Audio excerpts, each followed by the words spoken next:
అందరికీ నమస్కారం. ముందుగా ఇక్కడికి వచ్చిన మా మెగాస్టార్ చిరంజీవి గారికి, మెగా అభిమానులందరికీ, సినిమా అభిమానులందరికీ అందరికీ నమస్కారం. నాకు 1 సెకండ్.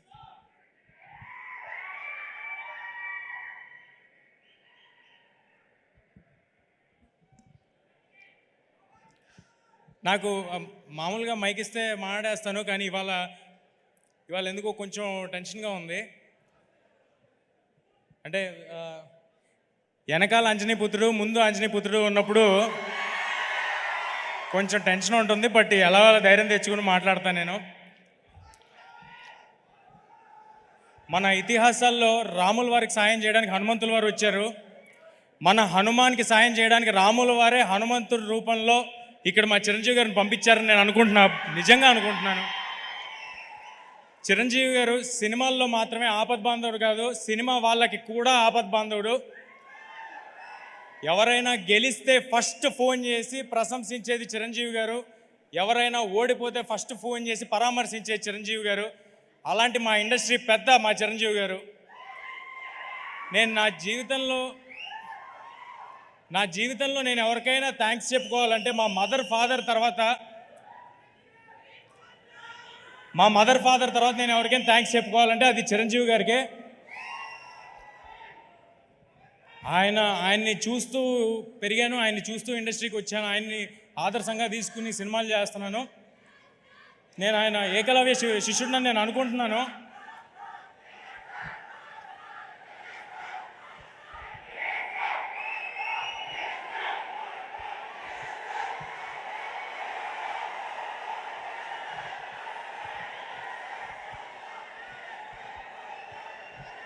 చిరంజీవి గారు కానీ నా జీవితంలో లేకపోయి ఉంటే నేను సినిమాల్లో ఉండేవాడిని కాదు, ఇక్కడ ఉండేవాడిని కాదు. నా జీవితంలో అంటే నేను మీలాగే చూడటమే అంతే, అంతకు మించి ఇంకేం లేదు. అందుకే నేను ఏకలవ్య శిష్యుడిని నేను అనుకుంటాను.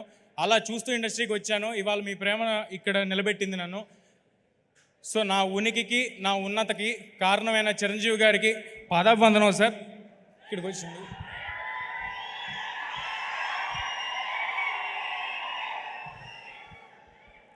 ఇక మా డైరెక్టర్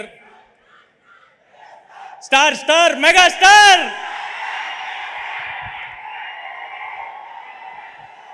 నాకు ఎవరైనా నేను మర్చిపోతున్నా ఇది నా ఈవెంట్ అని, నేను సినిమా గురించి మాట్లాడాలని మర్చిపోతున్నా. నాకు చిరంజీవి గారి గురించి మాట్లాడుతుంటే అలా ఉంటుంది లోపల గుండెల్లో. ఆయన విజువల్ స్క్రీన్ మీద, ఫోన్ మీద ఎక్కడ చూసినా అదొక తెలియని ఒక గూస్ బంప్స్ ఫీలింగ్ వస్తుంటుంది నాకు. నేను జస్ట్ ఒక చైల్డ్ యాక్టర్ అండి, ఏ బ్యాక్గ్రౌండ్ లేకుండా ఎవరో నన్ను చూసి సినిమాలో పెట్టుకుంటే ఆయన ఇంట్లో పిల్లలతో సమానంగా నన్ను చూశారు. 4 సినిమాలు చేశాను. దానికి అది నా లైఫ్ లాంగ్ గుర్తుపెట్టుకుంటాను. ఆ హంబుల్నెస్ నా లైఫ్లో నేను అలవర్చుకోవాలని నేను అనుకుంటాను. ఇక మా డైరెక్టర్ ప్రశాంత్ గారి గురించి మాట్లాడతాను. ఏదైనా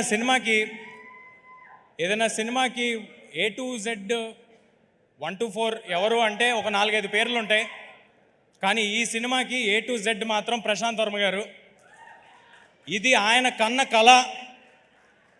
ఆయన నన్ను ఒక ఆయుధంలా వాడి ఒక రామబాణంలాగా ఇండస్ట్రీలోకి వదిలేరు. I'm very very thankful to Prashant garu. నేను జాంబిరెడ్డి ఈవెంట్లో సరదాగా ఒక మాట అన్నాను. ఒకళ్ళు హీరో అవుదాం అనుకోవటమే చాలా చాలా కష్టమైన విషయం, కానీ ఒకరిని హీరో చేద్దామని పూనుకున్నాడు మా ప్రశాంత్ వర్మ అన్నాను. ఇప్పుడు చెప్తున్నాను, చిన్న ఎక్స్టెన్షన్. నన్ను ఇవాళ సూపర్ హీరోని చేసి ఇక్కడ నుంచో పెట్టాడు. నేను రామ్ చరణ్ తేజ గారికి రాజమౌళి గారు, రవితేజ గారికి పూరి జగన్నాథ్ గారు, ఈ తేజకి ప్రశాంత్ వర్మ సగర్వంగా చెప్తున్నా.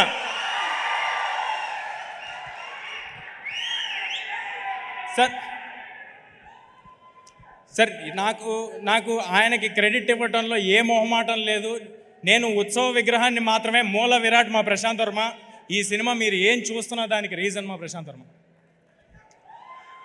ఆయన ఒక కలగన్నాడు, ఆ కళలో ఆయన కన్న కలకి నేను పూర్తిగా నా ప్రాణం పెట్టేసి దాంట్లోకి దిగిపోయాను. కానీ మేమిద్దరం ఉంటే సరిపోదు, దీనికి దీన్ని నమ్మి మా వెనకాల కొండంత అండగా స్ట్రాంగ్గా నిలబడిపోయిన వ్యక్తి, మాకంటే ఎక్కువ నమ్మిన వ్యక్తి మా ప్రొడ్యూసర్ నిరంజన్ గారు. Sir thanks a lot sir, thanks a lot for your support. మీలాంటి వాళ్ళు బాగుంటే ఏదైనా సినిమా హీరో కోసం హిట్ అవ్వాలి, డైరెక్టర్ కోసం హిట్ అవ్వాలంటూ ఉంటారు. ఈ సినిమా మీకోసం హిట్ అవ్వాలి సార్. మీకోసం హిట్ అయితే మేము అందరం బాగుంటాం. ఇలాంటి సినిమాలు చాలా వస్తాయి, ఇలాంటి అంబిషియస్ ప్రాజెక్ట్స్ చాలా వస్తాయి. చాలా పాజిటివ్ పర్సన్ నిరంజన్ గారు. ఈ ప్రైమ్ షో బ్యానర్కి ఈ 2024లో చాలా పెద్ద హిట్ హనుమంతు రావాలని కోరుకుంటున్నాను. ఒక పెద్ద లిస్ట్ రాసుకున్నాను, అందరి పేర్లు చెప్పాలని, మ్యూజిక్ డైరెక్టర్స్, ఎడిటర్స్ అందరి పేర్లు చెప్పాలని. సమయం తక్కువ ఉండటం వల్ల చాలా ఫాస్ట్గా చెప్తాను. ఈ సినిమాలో ఎవరు కూడా ఇది ఒక జాబ్ లాగా అనుకుని వర్క్ చేయలేదండి. అందరూ అహర్నిశలు ప్రాణం పెట్టి సినిమా సక్సెస్ కోసమే వర్క్ చేశారు. కెమెరామ్యాన్ శివేంద్ర గారు, మ్యూజిక్ డైరెక్టర్ హరిగౌర గారు, అనుదీప్ గారు, ఆర్ట్ డైరెక్టర్ నాగేంద్ర గారు, మా పబ్లిసిటీ డిజైనర్ అనంత్ గారు. ఒక 24 అవర్స్ ఉంటే ఏ నిమిషంలో ఫోన్ చేసినా ఫోన్ ఎత్తేవాళ్ళు మా వంశీశేఖర్ గారు మా కోసం నిలబడిపోయారండి స్ట్రాంగ్గా. ఇది మన సినిమా, మనం అందరికీ తెలియపరచాలని నిలబడిపోయారు. మా #మీడియా మనోజ్ అందరూ అహర్నిశలు వేరే పని పెట్టుకోకుండా హనుమాన్ అనే సినిమాని ఎంత గొప్పగా మీ అందరి దగ్గరికి చేర్చాలని నిలబడిపోయారు. నేను చెప్తూ ఉంటే మర్చిపోతుంటా, బట్ మా ఆర్టిస్ట్స్ని కవర్ చేసేస్తాను.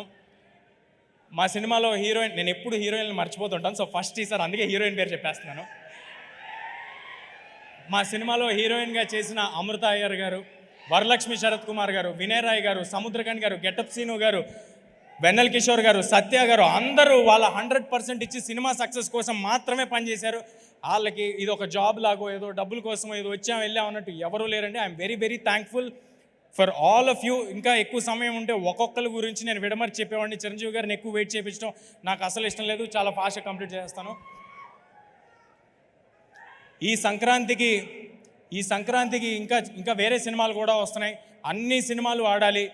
మహేష్ బాబు గారి సినిమాలో యాక్ట్ చేసి పెరిగినవాడిని, నాగార్జున గారితో యాక్ట్ చేసినవాడిని, వెంకటేష్ గారితో యాక్ట్ చేసినవాడిని. అన్ని సినిమాలు చాలా బాగా ఆడాలి. వాటిలో హనుమాన్ కూడా ఉండాలి.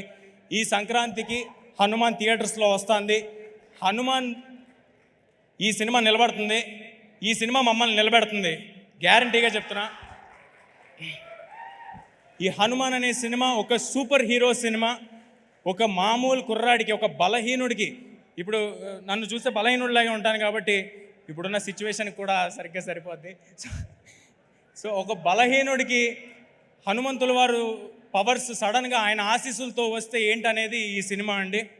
అందరూ తప్పకుండా Jan 12 థియేటర్స్కి వచ్చి చూడండి. ఇందులో ఫన్ ఉంటుంది, పాటలు ఉంటాయి, సూపర్ హీరో యాక్షన్స్ ఉంటాయి, మీ ఒళ్ళు గగ్గురుపరిచేలాంటి, నేను ఎక్కువ రివీల్ చేస్తానేమో, మీకు గూస్ బంప్స్ మూమెంట్స్ ఉంటాయి డెఫినెట్గా. On Jan 12 please come to theatres and watch the film. Thank you, thanks a lot.